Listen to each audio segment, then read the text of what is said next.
welcome to the March 7th edition of the TimeformUS Pacecast. I'm David Aragona here with my usual co-host Craig Milkowski, and we've got a lot to get through this week. We're coming off a stacked weekend of stakes racing across the country. 3 major Derby preps took place, all offering 50 Kentucky Derby qualifying points to the winners of those races. We had a minor Derby prep take place at Turfway Park. We're going to talk about all of those. We had some Grade 1 action at Santa Anita, a ton of graded stakes action at Gulfstream on that Fountain of Youth undercard, and we'll also try to get through some top racing from other circuits. I mentioned Aqueduct. We'll get through some other stakes racing there. At Turfway, they ran an Oaks prep in addition to that Derby prep, and if we can get to it at the end of the podcast, we'll talk about some impressive 3-year-old performances in non-stakes events from Fairgrounds and Oaklawn, but just a lot going on across the country this past week, Craig.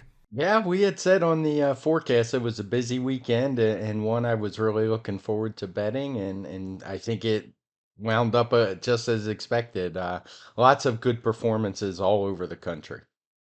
Well, let's dive right into the action, and we'll begin at Gulfstream Park with that Saturday card. 14 races that day, and plenty of them were stakes events, really the second half of the card, just all graded stakes. And the feature, of course, was that Derby prep, the Grade 2 Fountain of Youth, and Forte went off as the heavy favorite, justifiably so, last year's 2-year-old champion, making his return as a 3-year-old. And Craig, he just picked up right where he left off, looking like he was the same horse that won the Breeders' Cup Juvenile.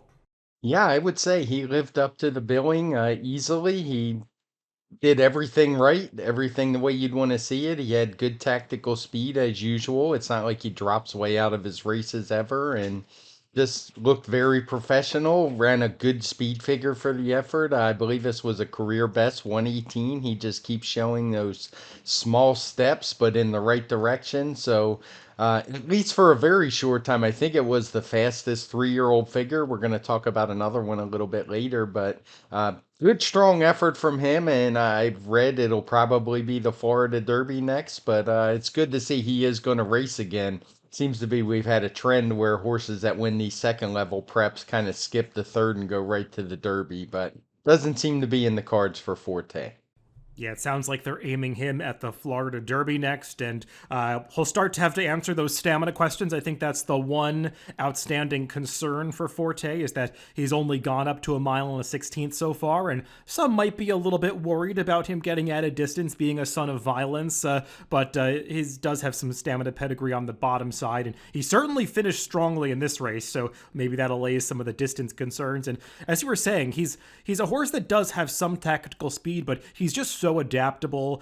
He's got this versatile running style where he can just generally make his own good trip. He was actually a little keener than I would have expected in the early stages of this race, wanting to do a little bit more than Irad Ortiz seemingly was asking him for at that moment, but he settled nicely and made that big run coming off the far turn. Just a really convincing victory, and he has solidified his status as the early Kentucky Derby favorite. And as for those that finished in behind him, Craig, I thought that Rocket Can took yet another step forward. I know we both had some concerns about the quality of the Holy Bull that he was coming out of, but he ran a much faster speed figure here and seems like a horse that's on the upswing for Bill Mott. And also, the 3rd and 4th place finishers, they ran reasonably well too. Cyclone Mischief and Mage, arguably neither one of them had ideal trips. Yeah, I would agree with that. Cyclone Mischief, he certainly rebounded from that terrible performance in the Holy Bull. Ran a much better race, got a 113 figure. Rocket Can got a 114, big improvement for him. And Madge is a horse who basically matches figure. I was actually pretty impressed with what I saw from him, considering the trip that he had. Had a kind of a rough start and a very wide trip around the first turn in a race which featured a solid pace. I mean, none of the fractions are blue or red. It was just kind of even all the way around, and given the final time figure is good, it was just a good solid pace. So I thought he ran really well in his second start. But that said, it's hard to imagine any of those 3 being able to turn the tables on Forte if he can handle the distance. Yeah, I would agree with that. They just don't appear to be in the same league as the winner. I will say, with regard to Cyclone Mischief, there's an argument that the rail was really not the place to be on the dirt at Gulfstream on Saturday, and it's something I want to keep in mind as we talk about all these dirt races on the Saturday card. Just not a whole lot of running being done, especially in the stretch, with horses that were glued to the inside, and Cyclone Mischief was there for his entire trip. So just something to keep in mind as we talk about these dirt races moving forward. And we'll move on to another dirt race, Craig, the Grade 2 Division Devona Dale, this one an Oaks prep, and huge upset here as Darth Vader, who was coming off a disappointing loss at Tampa Bay Downs, completely turned around her form to get this victory, stretching out to the mile.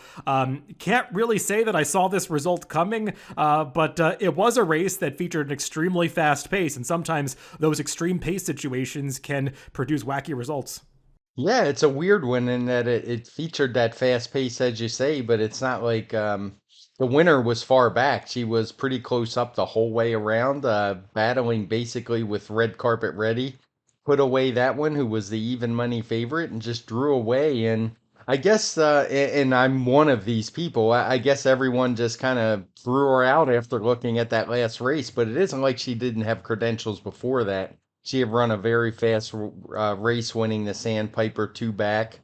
So her speed figure, her career best, this was only 2 points better at a 1.8. So still not sure what happened last time, but this is a horse who's shown some talent.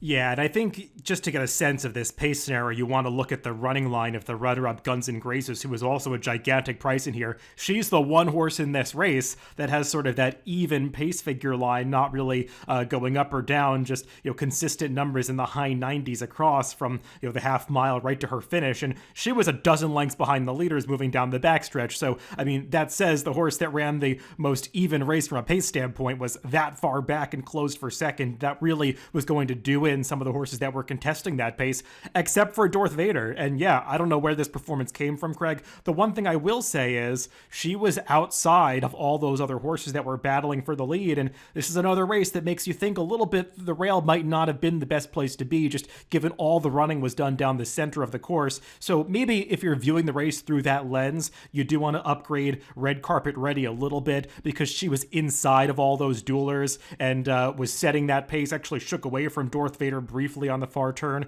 before fading in the stretch. I still have some concerns about how far red carpet ready really wants to go, but she's one that I think you might want to upgrade coming out of this race. Yeah, and she actually ran her career best figure, just 1 point higher than last time when she got that win at 7 furlongs in the forward gal. I agree, I have similar distance reservations, but she got the second best figure by a pretty big gap, 7 points higher than the runner-up Guns and Graces. And that also is an indicator of just how fast the pace was.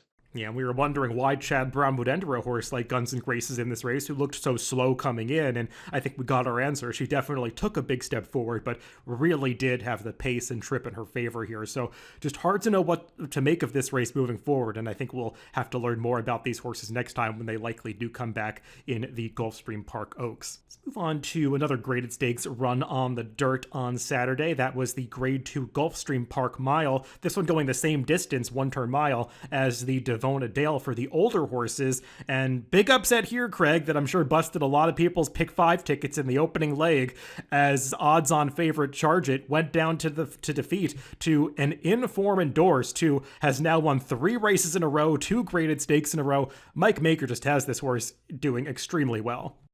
Yeah, he's a 7-year-old. He got a 124 TimeformUS speed figure here. I believe that's a career best for him. This was a race I know we talked about on the forecast. We both thought it was Charge It's to lose, and really the only other horse who could beat him was endorsed. Didn't care for anyone else in here. And what surprised me most wasn't so much that endorsed beat him. He beat him pretty easily. Maybe it's because he was a little further outside. It's not like Charge It ran terrible. When I first watched the race, I was really disappointed. I couldn't believe that he was beaten so easily down the stretch. But he did run a 123 speed figure compared to endorse 124. But just kind of hard to believe a horse who had lost, I think when I counted him up, it was 26 races in a row, has now been able to string 3 together. Yeah, I mean, Endorsed was always cut out to be a good horse and just never really panned out. I mean, I think he had won his debut at Saratoga as a 2-year-old and was one of the favorites in the Champagne after that. This is going all the way back to when he was owned by Godolphin and trained by Kieran McLaughlin. Has gone through a few different life cycles since then, but now he's obviously with the Mike Maker barn and doing extremely well right now. He is the older half-brother to Cody's Wish, just kind of an odd thing to note about him. He's got this big pedigree, and I think he is still a full horse. He's by Medaglia d'Oro, Cody's Wish is by Curlin. So always cut out to be a good one, and he's finally delivering on that potential. As for Charge It, I was pretty disappointed by this performance. I saw some people making the pace the excuse after the race, but it's hard to do that, Craig, when we just talked about the Devona Dale that featured a much faster pace than this that completely fell apart. And Chargett, I mean, he had been chasing a fast pace, or an honest pace, I should say, in his prior start against Allowance Company and finished that one off pretty strongly. Did take a step forward from a speed figure standpoint here to get a 123. This did come back as a generally fast race for a grade 2 overall, but still, we were talking about Chargett like he might be the kind of horse that could win the Met Mile, the Whitney, and maybe that praise was a little bit too lofty for a horse that still has a lot to prove. Yeah, and I saw similar people were talking he was too close to the pace. I mean, as Dwyer, he basically was right on the pace the whole way, and that's the very big race he had speed figure wise that gives people so much hope that he was going to be like this huge horse this year and leader of the division. I'm not ready to totally write him off yet, but he's got to take some steps forward. And the other thing I would say is something I should know better at this point in my handicapping career. When trainers start changing plans, I don't think it's ever really a good sign. And that's what happened with Charge It. He was one who it was said he was going to be scratched and wasn't going to run here. And then at the last minute, they decided he was going to run. And not that Todd Pletcher doesn't know what he's doing, but whenever you hear things like that, it should make you wonder at least a little bit. Let's move over to the turf portion of these stakes on Saturday at Gulfstream. The Grade 2 Mac Diarmida was run late in the day just before the Fountain of Youth. And this one, again, won by a Mike Maker-trained horse who appears to be in career form right now, and that's Value Engineering, who, kind of like Endorsed, was winning his first stakes ever as a 7-year-old, and just a horse that has really blossomed since they've stretched him out in distance. Yeah, I think he had won an off the turf stakes earlier on the synth, but it was an impressive performance, no doubt. He's another who is going to get a career, did get a career best Timeform US speed figure for the race. He got a 126. And one thing we can say for certain with Value Engineering is he definitely loves these extended distances. Yeah, I'm sorry, misspoke. His first graded stakes ever, that was a listed stake, that H. Allen Jerkins that he won on the synth earlier at this Gulfstream meet. But yeah, the distance is really working for him. I thought that he was pretty game to battle back inside of Marwad, who was a horse that we kind of glossed over when we previewed this race, Craig, because he was drawn on the also eligible list, but he did get into this race and actually took a lot of money to go off at the same price, 5-1, as the winner, Value Engineering, and looked like he might have had his measure at the top of the stretch, but Value Engineering was able to battle back inside of that one to get the job done. And Masterpiece ran okay to be third, but I thought he hung a little bit in the stretch because he had dead aim on the leaders. Yeah, I don't really give him much of an excuse here. He ran a good solid race, a good another 120s type speed figure, but there was enough pace in here. A couple of the later fractions are in red. The early fractions were solid. He had a decent trip inside for the most part and just wasn't able to get the job done. Earlier in the day at Gulfstream, they ran the 1 mile and a 16th Canadian Turf. This one a grade 3 event, and Todd Pletcher trained the favorite here and actually sent out the top 2 finishers as Emmanuel ran down his stablemate Steady On. And this version of Emmanuel that's come back as a 4-year-old, Craig, is just a much more versatile horse. I mean, I always thought about him as a one-dimensional speed type when he was a 3-year-old, but he's shown the ability to rate in these turf races since coming back this year, and it's really serving him well. It has, and he ran his second consecutive 120 plus. He got an exactly a 120 here, which was a big jump from what he was running as a 3-year-old. And I think those new tactics are really helping him. It's not just that he's coming from off the pace. He just seems to be able to relax, does everything that's asked of him by the rider, and gets through, even though he only won this race by a half a length. To me, it never really looked like he was going to lose in the stretch. I thought he had the measure of the winner the whole way. This probably wasn't the toughest grade 3. The top 4 were all newly turned 4-year-olds, and actually the second, third, and fourth place finishers were all coming out of a synth stakes race, the Tropical Park Derby, where they had finished in those exact same positions. So we'll see how strong this race proves to be moving forward. But yeah, that versatility that Emmanuel seems to show these days is definitely improving his ability to achieve these results in graded stakes races. And I just want to give a shout out to the third place finisher, Fort Washington, who I thought ran very well here. It's not like the pace completely fell apart, and he was far back early and appeared to have a ton of run at the top of the stretch, and Jose Ortiz just had a little bit of trouble navigating him through traffic in the lane, ultimately shook loose late but couldn't quite get to the leaders. He's just a horse that is tough to get too excited about because he always breaks slowly, and that just puts him again, like, up against it right from the start in every single race. So he's a horse that really is going to have to figure out how to get out of the gate if he's going to have success moving forward. And you wonder as he gets older if maybe longer distances wouldn't help a little bit where the pace is slower, has a little more ground. I know that doesn't always work for closers, but he just gives me the impression that maybe a mile and a 16th might be just a little on the short side for him. A little bit later in the day, they ran the Grade 3 Honey Fox, sort of the female counterpart to the Canadian Turf, over a slightly shorter distance, the 1 mile for the fillies and mares. And Craig, good call by you. I know you liked Faith in Humanity, and she went off at what I assume you would consider a generous 5-1 to win this race by a neck. I will say, I think White Frost might have run the best race in finishing second, had to cover some more ground, making that big, late, wide run, but the top two are obviously a couple of talented horses. Yeah, I'll just a small story here, not to since I already did this horse publicly. My wife Elsie asked me, she said early in the day, if there was one horse, if you could only bet one horse today, which horse would it be? And I thought about it and I said Faith in Humanity. And it wasn't because I think she's the best horse in the group, but just given the circumstances that I knew she was going to be on the lead, on the rail. The rails were pretty far out on this for this race, which usually benefits the front runners. I just thought she was going to get everything her way. And it turned out she did, and it was still barely enough. I made a tweet after the race where I said, I don't think she'd ever beat White Frost again unless she was able to get similar circumstances like she did here at Gulfstream Park.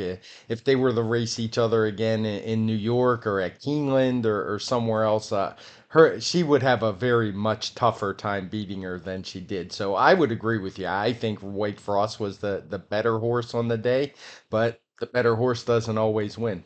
I will say Faith in Humanity reminds me a little bit of In Italian at this time last year, a horse that was okay as a 3-year-old, has plenty of early speed, and I want to say In Italian actually won this exact race last year. I'd have to look that up, but I think this was about the time of the year that she came to hand and was considered sort of a fortunate winner of these races, but very lightly raced. And I mean, for a horse to be winning a Grade 3 in just the 4th start of her career for a trainer like Chad Brown, that has to be a good sign, and clearly she's come to hand pretty quickly, so maybe there could be further improvement for her, but regarding the race on Saturday, I agree with you. White Frost probably ran slightly better, just a little bit unlucky, had to go so wide and wait for room to make that late push and just fell a little bit short, and as you said, it's so tough to make up that ground in the stretch at Gulfstream Park on the turf.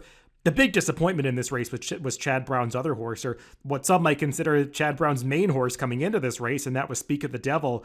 Just kind of one of these Churchill Downs turf wonders that has never run back to her performance over that quirky course from last May. Yeah, she's only had two chances, but it's hard to watch those two races and think she's the same horse we saw at Churchill. I guess maybe you'd want to give her a chance if she runs on a course with a lot of give on it. She is one of those French breds and does seem to be something that gets passed on. But yeah, this was not good. She kind of never really looked like a horse who was going to be a winner. I think she wound up going off the favorite in this race. She kind of ranged up at the top of the stretch, got within a couple lengths, but it just wasn't good from there. The other graded stakes on the turf for the older fillies and mares on Saturday was the Grade 3, the Very One stakes. This one going the 1.375 distance, and not a big surprise that Chad Brown came close to sweeping the trifecta here, finishing first, second, and a narrowly beaten fourth, but a little bit surprising that the top finisher from his trio was My Lady, who went off at nearly 9-1, Craig, and even though the Ortiz brothers were on the other two Chad Brown horses in this race, I think it's fair to say that Edgar Zayas might have given the best ride of the 3 jockeys that were riding Chad Brown's horses. Yeah, she did get a great ride in here. The pace was quick. All the fractions are in red. She was allowed to drop way back out of it. Made that big late run. Maybe part of it was because she kind of, it says she hit the gate in the chart. I couldn't really see it, but it did look like she had some issues. And she was just able to sit back and sweep by the rest of them. And when you look at the top four finishers, it's pretty obvious that the pace was hot. Now, granted, the early horses were all long shots, the two near the front, but Lady Rockstar, the contender that was closest to the pace, just had absolutely nothing in the lane. Maybe a little distance was that, but I think it was more the pace that did her in, and My Lady was able to take full advantage.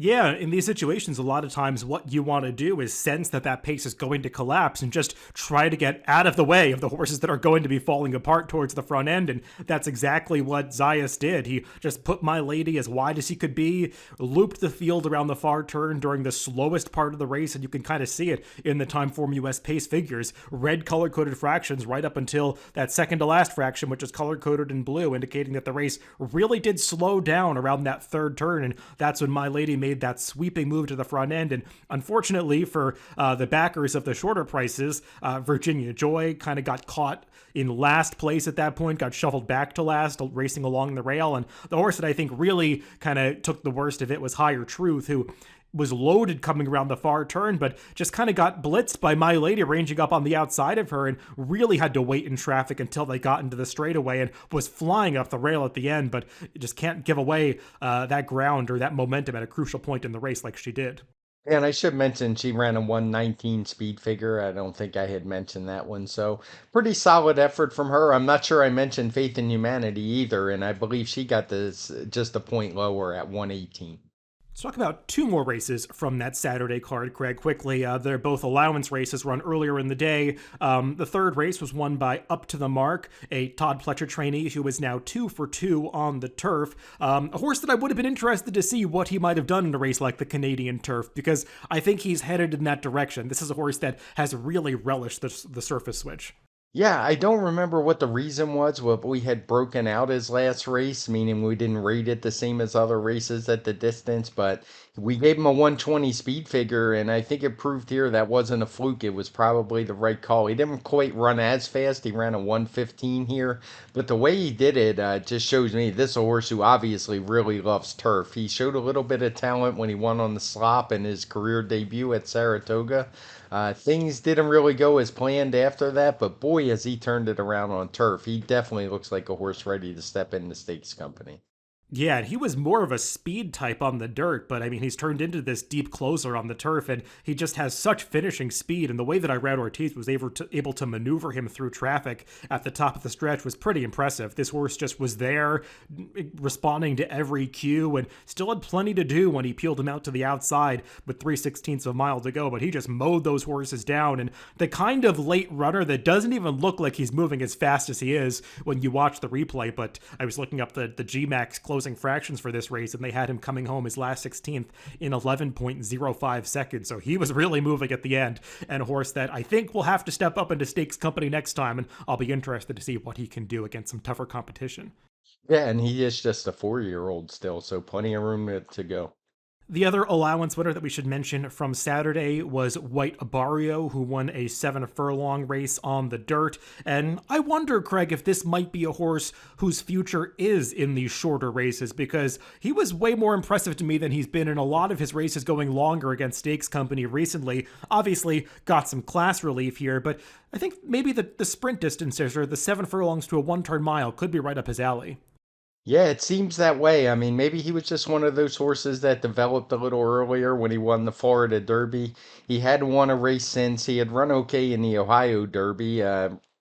Even though he got a good placing in the Cigar Mile, that wasn't one of your strongest races you're ever going to see for a Grade One. So this one was actually pretty strong. He got a 120 TimeformUS speed figure for the win. He did it easily. Strangely enough, the horse that he beat, Wayburn, is a horse who won on the Florida Derby card last year as well, and also hadn't won a race since. So he kind of got back into his form, though his speed figures were similar, and he wasn't really a threat to the winner. So I would agree with you. He looks like a horse who maybe that 7 furlong 1 turn mile, which the Cigar Mile was, is more up his alley than the longer distances. And I should also mention this was another dirt race at Gulfstream where, though the results were logical, there was a significant outside flow to this race. Basically, any horse who is anywhere close to White Abarrio at the finish was just outside for their entire trip, 3 to 4 wide. So something to keep in mind moving forward as you handicap these horses running back out of this March 4th card at Gulfstream. Let's move on to Santa Anita, where they also had a big day on Saturday, and we'll talk about the Grade 1 action in just a little bit, Craig, but let's lead off with that Kentucky Derby prep that they ran in the 6th race, the Grade 2 San Felipe, offering 50 Kentucky Derby qualifying points to the winner, and Practical Move showed that his victory in the Los Alamitos Futurity from last December was no fluke, as he took yet another big step forward for trainer Tim Yakteen, who, irony of ironies, maybe his best Derby hopeful was in his barn the whole time. Yeah, that was impressive. I don't even remember how many of the former Bob Bafferts he trained. I know one Scratch, so there's probably maybe two others, and I don't think either of the other two hit the board. Good effort from Practical Move. We hadn't seen him since December. He hadn't really run the kind of speed figure like he did here, but it has been about what, 3 months now almost, and he improved all the way up to a 119, even a little bit better than what we saw from Forte. Obviously at 1 point isn't going to make a whole bit of a difference, but it showed to me that he's a legit contender. He thrust himself right up there where we've seen a bunch of preps, didn't really come back fast at all until this Saturday. He definitely took a forward move that you want to see. Yeah, this is a horse who seems like he's really blossomed over the winter, and to put forth such a big effort off the layoff, I think, is very encouraging. And he's really kind of cementing his status as one of the top contenders for the Kentucky Derby. Obviously, we'll see what he does next time in a race like the Santa Anita Derby, and I know that as is currently reported, it feels like Yakteen's top two Derby hopefuls, both Practical Move and Arabian Night, are being pointed for that Santa Anita Derby. We'll see if that changes, but it would be interesting to see how he stacks up against a horse like that has generated so much buzz. But he seems like the real deal. Did get a great trip in this race. Jockey Ramon Vasquez kind of worked out the exact same trip that he had given him in the Los Alamitos Futurity in that prior start, just slipping through along the rail at the top of the stretch. But I really liked the way this horse finished off his race, not just the way that he ran that final eighth of a mile, but even on the gallop out, he was drawing away from the rest of the field pretty impressively, like he was not stopping. So, I mean, he's a son of Practical Joke, who I generally don't like going longer distances, but I will say he doesn't look like a lot of the Practical Jokes that you see. He's much more robust, a bigger horse who seems like he's got that fortitude to go longer distances, so maybe the pedigree doesn't mean a whole lot. His dam certainly did want to go longer distances on the turf. Kind of interesting. Chad Brown might not have a Derby horse this year, but he actually bred Practical Move, so I guess he has that rooting interest there, but he's a pretty nice horse.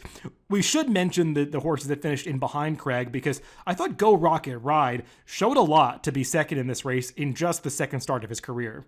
Yeah, very similar to Madge, although he ran better than what Madge did. I thought they both ran well. I think I had mentioned with Madge, I've kind of learned to stay away from these horses when they make the big jump and also try two turns the first time. But this horse didn't do much wrong, Go Rocket Ride. He was right up there on the pace, pressing the early leader, and put up a pretty decent fight. Definitely a good fight to hold on second, where Skinner looked like he was going to come from the clouds and pick up the pieces. Actually looked like he might win the race at the top of the stretch, but he seemed a bit green to me, was kind of moving in and out, and just flattened out a bit. Maybe with a little more pace he'd have some run, but I liked what I saw from Go Rocket Ride. I did want to mention Skinner a little bit.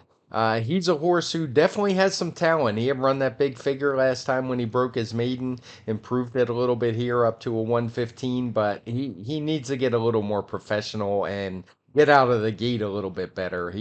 You can't be that slow. It's always going to be tough. Yeah, I agree with basically everything you said. Go Rocket Ride, he looked like he was finished on the far turn. I mean, he was under a ride. Actually, Hijazi was moving away from him at that point in the race. He switched down to the inside after racing outside of Hijazi on the far turn. But, I mean, he found another gear somehow in the final eighth of a mile to come back for second in this race. And, I mean, he wasn't catching Practical Move. That horse was moving away at the end. But I thought Go Rocket Ride was pretty game to secure second in here. And I agree with what you said about Skinner. You do want to see him show a little more tactical speed, but he did close well in a race where nobody else was making any kind of run from the back of the pack. And I see that pink color coding for the day at Santa Anita, and you can kind of get that sense when you look through the results. Not a whole lot of running being done from the back of the pack in many of these dirt races, and the pace of the San Felipe was not particularly fast. Actually, some slower opening pace figures than how they finished. So I think Skinner does deserve some credit for making up that ground to be third, and he seems like a prime candidate to improve in a race like the Santa Anita Derby. Let's move on to the Santa Anita Handicap, the feature race on that Saturday card at Santa Anita. Grade 1 event for the older horses, going 1.25 miles. And Craig, just a feel-good story all around, with Stiletto Boy getting the job done here. From an equine standpoint, Stiletto Boy is just such an easy horse to root for. He's an overachiever, going out from some lower-profile connections based in Northern California. I mean, he's competed in a lot of these top-level races, has gotten slices, picked up pieces, but to get this big grade 1 victory has to be pretty gratifying. And also, we should mention, ridden by Kent DeSormo, who, whatever you think of how Kent DeSormo's handled himself or behaved over the past several years, somebody who's been open about his struggles, and just really great to see somebody like that come back as a clean athlete and get this moment in the sunlight. Yeah, let's hope he stays that way. One thing we can say for sure is he gave a great ride in here. He didn't give up. Stiletto Boy's a horse who hasn't really run particularly well when he doesn't get to the front. But Kent really hustled him out of the gate, and I think that impacted the race in that it made the others kind of go and turned the race into one that had a very fast pace. All the fractions are in red. I wonder what Bob Baffert thinks of his top two in the race, kind of basically dueling each other all the way around the track in fast fractions. I can't imagine he's very happy about that. But normally, a horse like Stiletto Boy, who was only a couple lengths behind, would be more of a pace victim. But it didn't seem like any of the closers were ever able to make up ground. There goes Harvard. Looked like maybe he was going to make a run, and he kind of flattened out. And it was just a really good story for Stiletto Boy. You know, I've been a fan for a long time. I kind of feel dumb because he came in with the best last race speed figure in the race, and I didn't have a nickel on him at 13-1. I just didn't think the pace would set up for him, but it still made me happy because I'm still a fan of the sport. This horse had some pretty humble beginnings. I think he won his first couple races at Prairie Meadows. I know he broke his maiden there. He's trained by a guy who's a good, solid trainer, and Ed Moger, been around a long time, but not one that you usually associate with winning a Grade 1 race. Yeah, definitely a feel-good story. And we should mention, Craig, this result really bolsters the standing of the Pegasus World Cup, because the top three finishers, Stiletto Boy, Proxy, and Defunded, were all coming out of that Pegasus World Cup, where they finished third, fifth, and second, respectively. So, I don't know if we're going to see Art Collector again or where we might see him again, but definitely flatters the result of that race to have these horses coming back to run so well. And I should also throw Last Samurai into the mix, who I think was the fourth place finisher on that race, coming back to win at Oaklawn a couple weeks ago. So definitely proving to be a stronger race than maybe it seemed at the time. Yeah, and that race did get a good solid speed figure. I think the winner got a 126. That's why Stiletto Boy had the best last race speed figure, at least in the PPs, if you had the weight adjustment turned on. I think it was pretty close with the funded. But just good effort from him. And he's a horse who shows up and dances all the dances. So even though he's a gelding, so we're gonna see him for a while, I would think. And he's the kind of horse you can get behind and root for. The other grade 1 on that Saturday card at Santa Anita was the Frank E. Kilrow Mile. This one going the mile distance, of course, on the turf course. And Craig Gold Phoenix, the winner of this race, showing a little bit of versatility as he was turning back from the marathon distance that he tried in the Breeders' Cup Turf last year, and had really come to hand for Phil D'Amato in the second half of last season, going those marathon distances. But he's a horse who had gone shorter in the past and showed that he does possess that versatility to win over a shorter trip on Saturday. Yeah, he got the job done. He certainly had the speed figures to win. This was a horse I actually bet, and I only mention that because it was one of those situations in racing where it's a bit frustrating when you bet a horse that's 20-1 in the gate and you wind up getting 10-1. So I was a little irritated, to be honest, because I thought I had a better score than what I did. But I did like this horse based on exactly what you said. The fact he had shown he could run at shorter distances. He was coming out of a much stronger race in that Breeders' Cup Turf. He obviously didn't run all that well, but he ran a similar speed figure to what he had run before, while basically wide all the way around. He drew a perfect post. And, the group out in California, we talk about it pretty often. It's just not always that strong. I know you wrote to me. You had some questions about the speed figure of some of the horses coming in and this race itself. I think it was from the Thunder Road. It was a race we talked about that it kind of had an inexplicably low speed figure. I haven't had a chance to go revisit it, but I'm going to do that this week for sure because it doesn't make a lot of sense. All the horses from that race came back and actually ran pretty good and much improved speed figures. So it's one that's just one of those head scratchers for us speed figure guys. But in the end, Gold Phoenix, he ran a good, strong race, and obviously Phil D'Amato, who seems to win about 8 out of every 10 of the graded stakes on turf in California, has a lot of options with this one because he can run short, he can run long, and just a good, versatile runner. Yeah, Gold Phoenix is a good horse. And yeah, what you were getting at, I will say the 126 Timeformula speed figure we gave him surprised me a little bit. This just seemed like one of the weaker editions of the kill row that we've seen over the past few years going in. So I was a little surprised that the top five finishers all got such lofty speed figures here. And maybe that's something that you're going to revisit. We'll see. And as you said, all those horses coming out of the Thunder Road, they did improve quite a bit, including the second and third place finishers who were also big prices in this race. This race just dominated by horses that didn't attract that much wagering support. And Craig, we would have had different rooting interest in the stretch here, as I was on the du jour trade once again, and it was the second heartbreaking defeat in a row for him after he was beaten at 15-1 last time in that Thunder Road. Again, a tough beat here at 10-1 in the kill row. And I'd argue he ran the better race than Gold Phoenix because Gold Phoenix got an amazing ride from Kazushi Kimura, who has really been impressing in Southern California, especially on the turf this winter, just winning a bunch of stakes, doing it by saving ground, and he really made the difference with Gold Phoenix here. And not that Dottori gave De Jour a bad ride, but he just could never get that inside position, had to go widest coming into the stretch, and that often is the difference maker in these turf races. So definitely a frustrating beat for De Jour, and what was a frustrating end of the day for trainer Bob Baffert.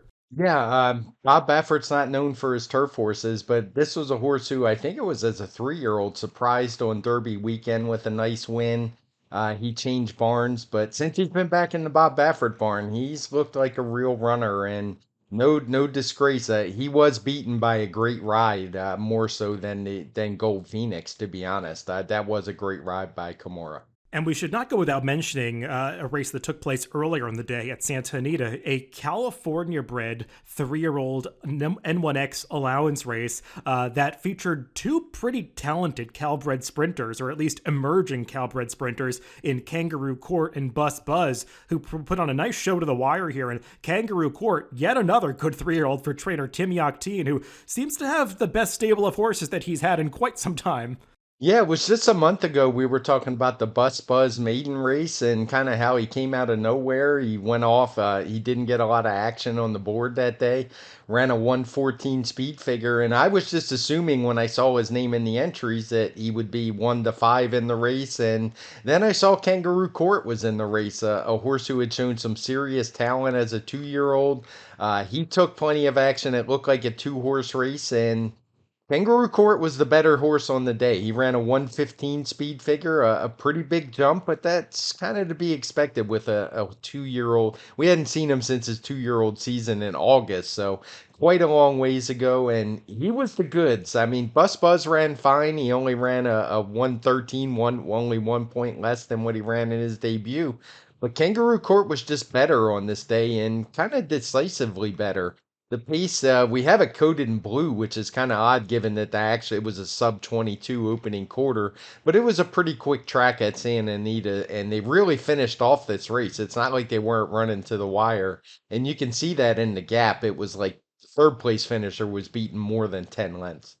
And I know these horses are just California breds, but they're running the kinds of speed figures that would make them competitive in open company graded stakes races for the 3-year-olds. So I'll be interested to see how they're handled moving forward, what their connections decide to do with them. But clearly, these are two 3-year-olds that could be some very nice sprinters later in the season. We'll see how each of them develops. And Tim Yakteen just seems to really have a nice stable of horses right now, aside from the ones that he just recently got into his barn from trainer Bob Baffert. He's got some talent there. And I didn't even put it on the rundown, Craig, but he had a nice 3-year-old turf horse run on Sunday at Santa Anita in Johannes, who won a listed stakes there. That's a ride that's worth going back and watching. I think Umberto Rispoli gave that winning ride, but another horse, a 3-year-old that seems to have real talent on the turf.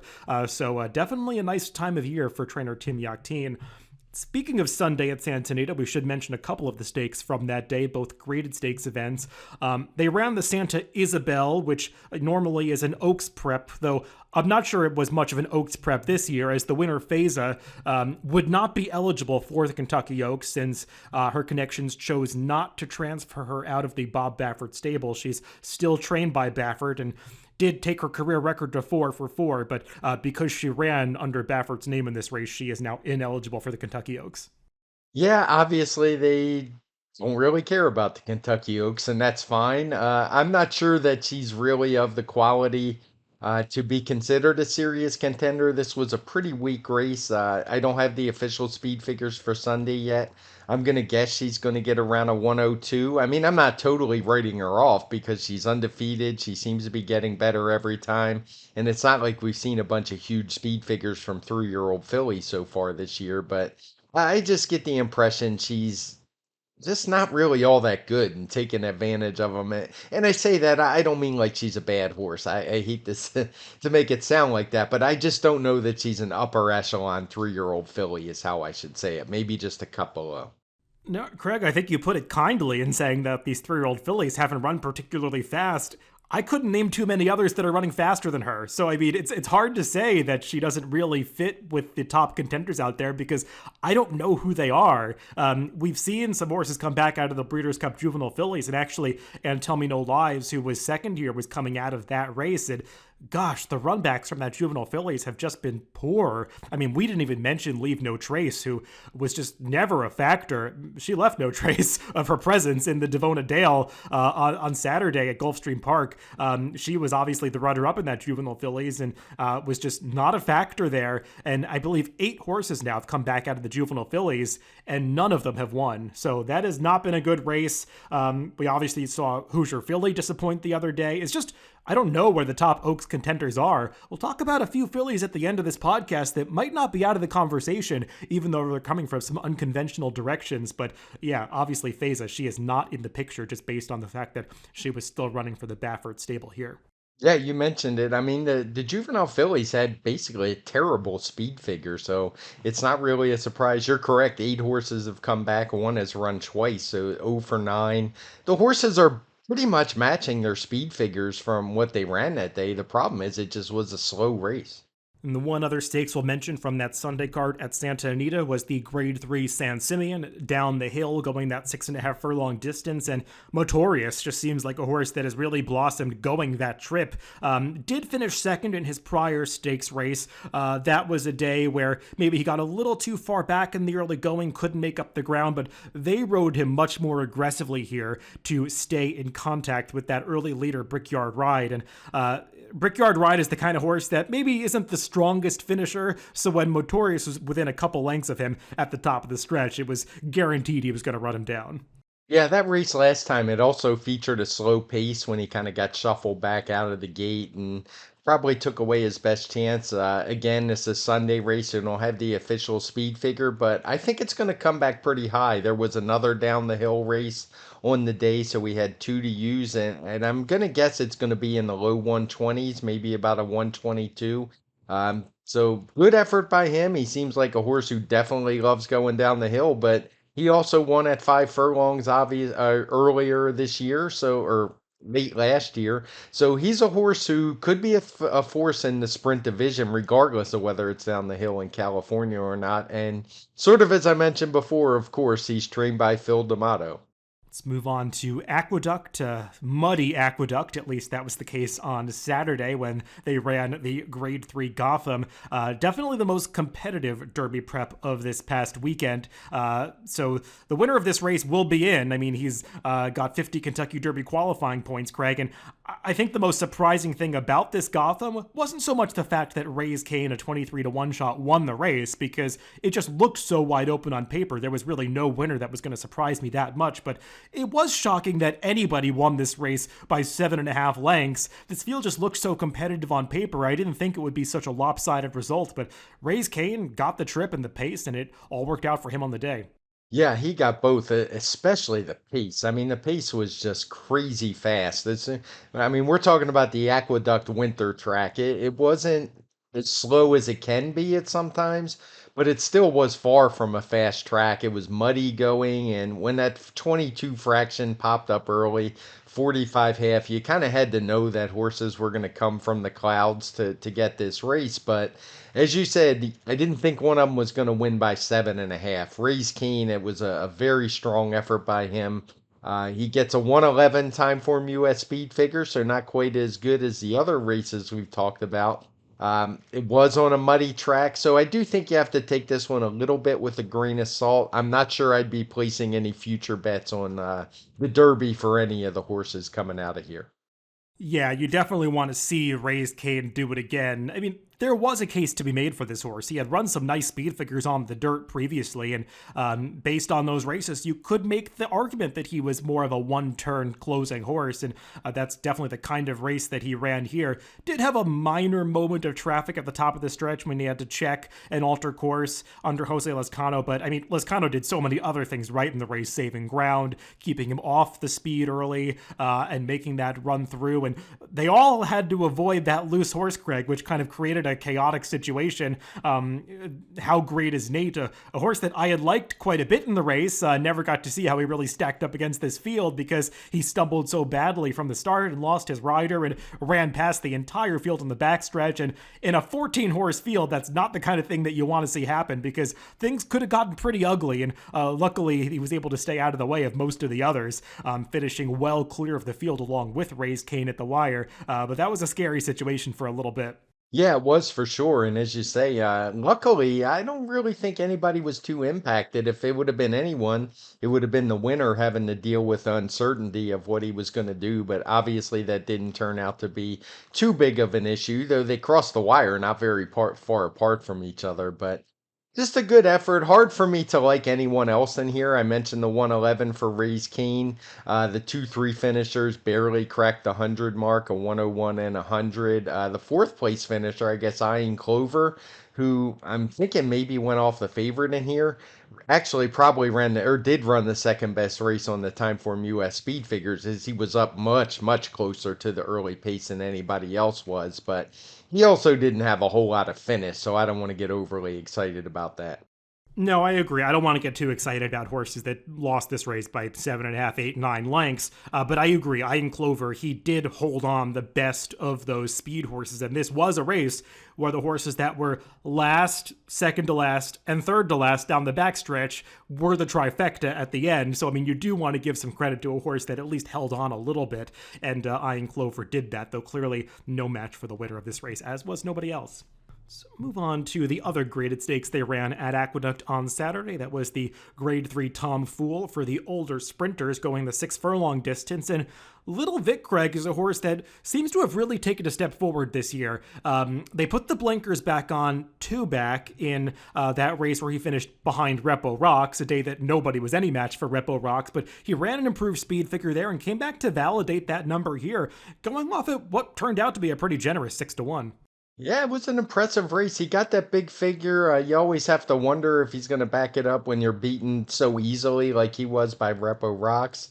But he did. He ran a 122 here and, excuse me a sec, ran that 122 here and kind of validated that number. And it looks like the blinkers are the answer for him because it has really turned him back around. It was a good solid race. The pace was solid in here, two very fast horses.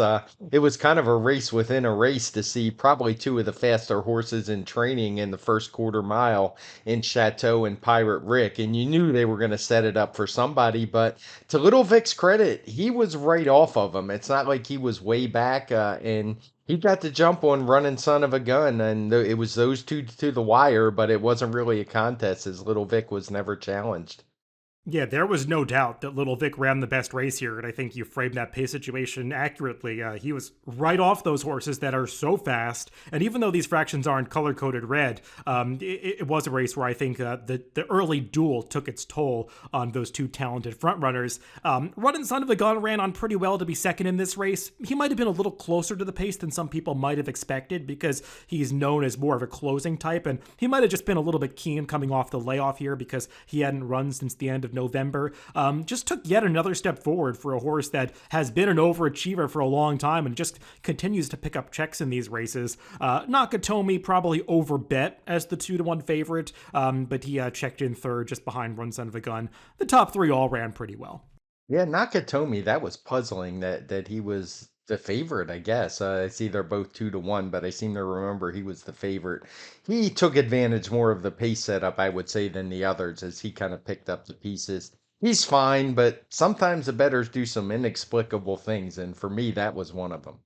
Earlier in the day at Aqueduct, they ran an Oaks Prep, the listed Busher Stakes, going the 1 mile distance over that muddy dirt track, was won by the other Chad Brown trainee in Sheeta Beauty, who took her career record to 3 for 3, a horse that was pretty slow coming into this race and kind of reminiscent of Bleecker Street a little bit to me, Craig. The horse that kind of came out of nowhere, began her career humbly at Monmouth Park, wasn't highly thought of, but just has taken a step forward with each start, and now she's a stakes winner in her third career start.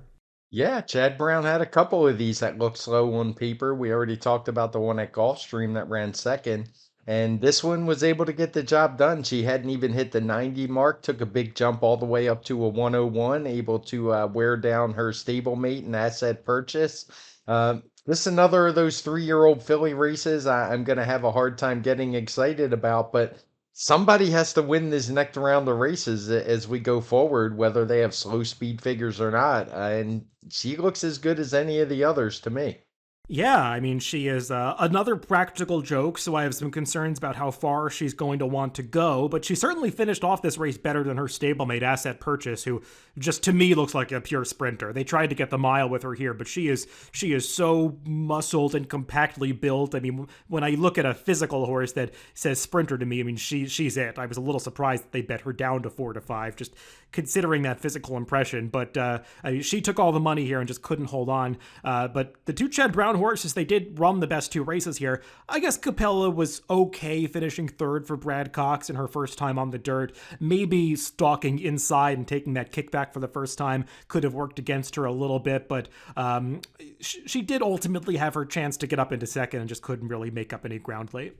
Let's move on to Turfway, and we'll talk about a couple more Derby and Oaks preps, though obviously ones that took place on a different surface, the Tapeta synthetic surface, beginning with the John Battaglia Memorial. This one not offering as many qualifying points as the other Derby preps we talked about. I think the winner of this race, Congruent, just gets 20 points.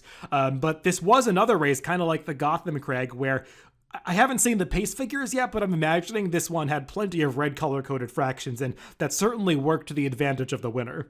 Yes, I don't have the official speed figure for this one yet. It arrived while we were recording, but I don't have time to see what my assistant did with it. But I can say the pace was definitely fast. On the raw figures, it went from a 180 plus to a 140 plus from the half to the three quarters. So it was very hot up front. The variant's probably going to be around the 30 range, what would put the pace figures early in the 150s. And as you say, that set it up pretty nicely for the winner.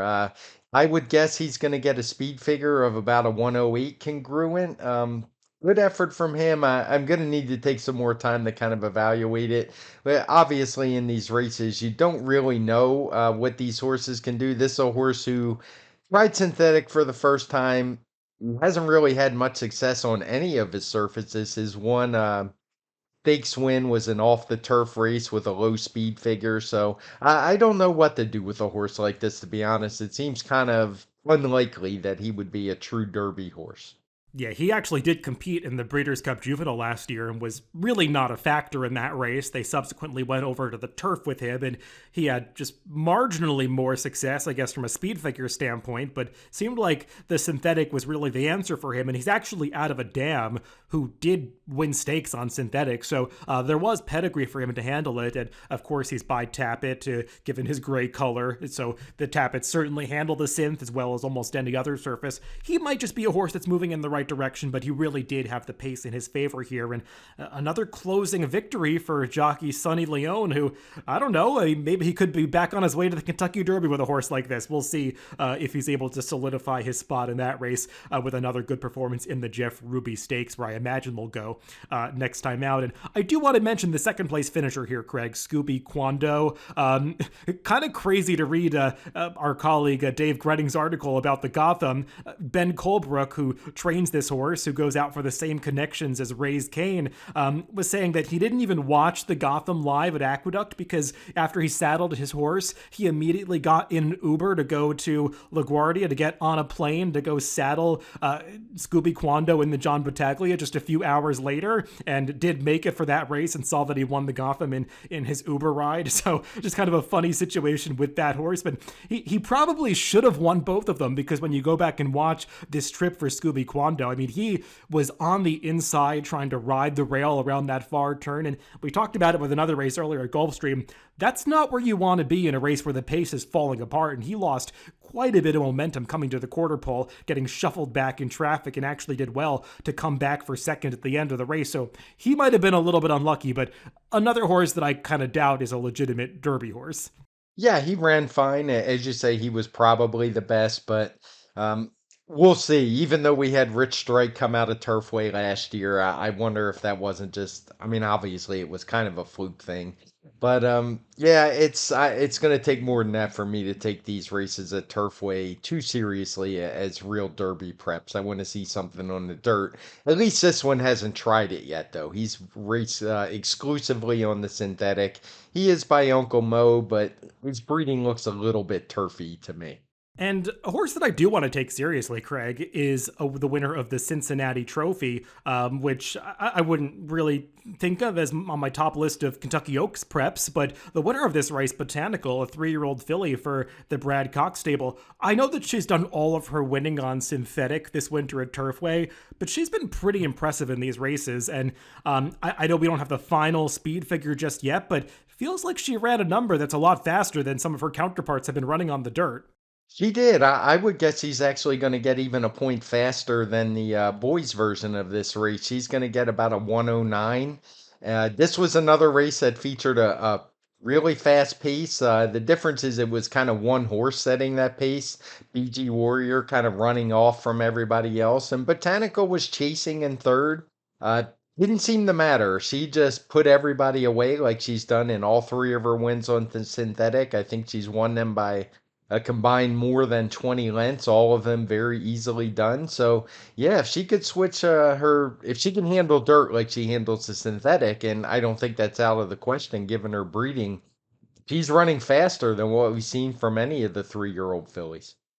Yeah, this is one of those races that I was mentioning to you offline. It seemed like there was a little bit of a GMAX chiclet error in this race, so some of those early fractions, they might want to be double checked for timing from video. But clearly, even the horse that was setting that pace up front, I mean, she was kind of a runoff. So whatever the fractions were, it seemed like she was going a little bit too fast. And Botanical did get that right kind of setup. But I mean, she finished off this race powerfully, and she has just been the easiest of winners in all of her races this winter at Turfway Park. So I'll be interested to see what she can do on the dirt.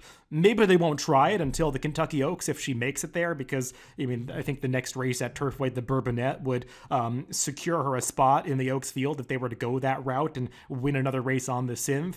But she's out of a dam, Daisy, who was a winner on the dirt of a stakes race, the Tempted. So there definitely is pedigree for her to handle the dirt. So we'll see. She's not the kind of horse that I would want to immediately write off just because she's been running on a different surface. Well, we were speaking of a Brad Cox runner, Craig, and let's wrap up this show with a couple more Cox runners. I know I put a few races on the rundown from the fairgrounds. Let's just mention the maiden race that was won by Squire Creek on Thursday. This is a 3-year-old colt that was debuting for Brad Cox, and just another good 3-year-old from that stable who seems like he might have potential to win some stakes down the line. Yeah, he looked good, and he actually went off the second choice. There was a more fancied Steve Asmussen runner in here who ran second, but Squire Creek made quick work of him. He put him away, dueled with him for about a half mile, and just as they were entering the stretch, totally put him away, ran away from the field. It's going to get a 107 time form US speed figure, so he obviously looked very good on debut. I'll leave the breeding aspect to you, but nothing I saw indicated that he wouldn't be able to go at least a little further. I mean, the way he was running away. Yeah, I mean, he's by Uncle Mo, and while the dam is by, I believe, Speightstown, it's a real stamina-oriented female family. The dam is a half-sister to Commissioner, who was second narrowly in the Belmont Stakes, to Intrepid Heart, who I know placed in the Peter Pan and has been a multiple winner in route races at a high level for the past few seasons, and actually half to the dam of Vino Rosso, the Breeders' Cup Classic winner. So it's a real stamina-oriented female family on Squire Creek. Intriguing horse. Probably he's debuting too late to make a race like the Kentucky Derby. I doubt they make a push for that kind of race, but he is the sort of horse that could make his presence felt later in the season, so just one to keep some tabs on. And we'll also stick with the Brad Cox theme and head over to Oaklawn Park to mention an allowance winner from Sunday, and this is a 3-year-old filly, Punch Bowl, who was winning the second start of her career, had debuted pretty nicely, winning going 6 furlongs 3 weeks ago, and they brought her back on short rest here, Craig, to win this allowance race, probably thinking about getting in an Oaks prep in another 4 weeks' time, because she's running the kinds of races that say she could fit in pretty nicely on that Oaks picture. Yeah, we've talked about some of the speed figures that we've seen with these 3-year-old fillies. She got a 105 for her win on Sunday. So we've already talked about a couple races that were won that gave out Oaks points, or could have given out Oaks points that were in the very low hundreds. So a 105 winning an allowance race is no surprise, and it's no joke to say that she couldn't move right in the stakes company. I liked everything I saw from her race Sunday. She looked very professional and like one who's going to keep moving forward. Yeah, she's another horse that's by Uncle Mo. There's some speed and stamina on the bottom side of her pedigree, so I mean, doesn't seem like distance is going to be a big issue based on the way that she ran. And yeah, she's just a powerful finisher. I mean, she came from well off the pace to win her debut, the kind of horse that didn't look like she was going to get there until she really kicked it into another gear, going that final furlong of her 6 furlong debut race. And then here, stretching out so easily in her second career start, showing improved tactical speed. You had to like everything you saw from her. And I don't want to get carried away, Craig, because this was just a second start and it was only an allowance race. But based on what we've been seeing, she feels like a horse that could very quickly become a top Oaks candidate. I guess Brad Cox has the filly that a lot of people would consider the one to beat in the Oaks right now in the Honeybee winner, Wet Paint. But Punch Bowl is running just as fast as that horse and a lot of the others out there. So very intrigued to see what she can do next time. Yeah, I think the Oaks Trail is really intriguing this year because it just seems like it's screaming for a breakout horse, and hard to say where it's going to come from, but maybe Punch Bowl could be it because the speed figures, particularly she ran that 98 first time with quite a bit of trouble and coming from way back, handled the 2 turns all the way up to a 105, so maybe she could be the one, but definitely a race that with the Oaks I'm talking about where you want to keep an eye out for these fillies who maybe are just coming into their own. Well, Craig, we made it. A lot of racing to recap from this past week, and that's all we're going to talk about. I think we covered most of the stakes action and a lot of the up-and-comers that we wanted to talk about as far as the 3-year-olds go. So coming off a big weekend, it seems like the Derby landscape is starting to take shape. We're seeing who the main contenders are, obviously with Forte coming back.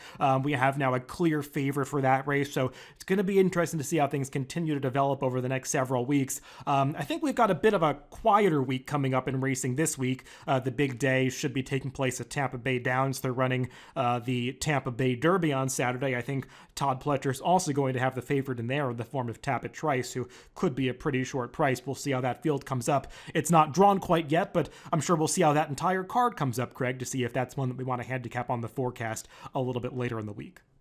Yeah, it seems pretty likely that would be the one. The only one of the bigger tracks I've seen is Oaklawn. There's some intriguing races at Oaklawn. The Azari has Secret Oath and Clairiere returning, along going against some of the horses we've seen in their series that have run already this year. So good race, but I would imagine Tampa is going to be the best sequence.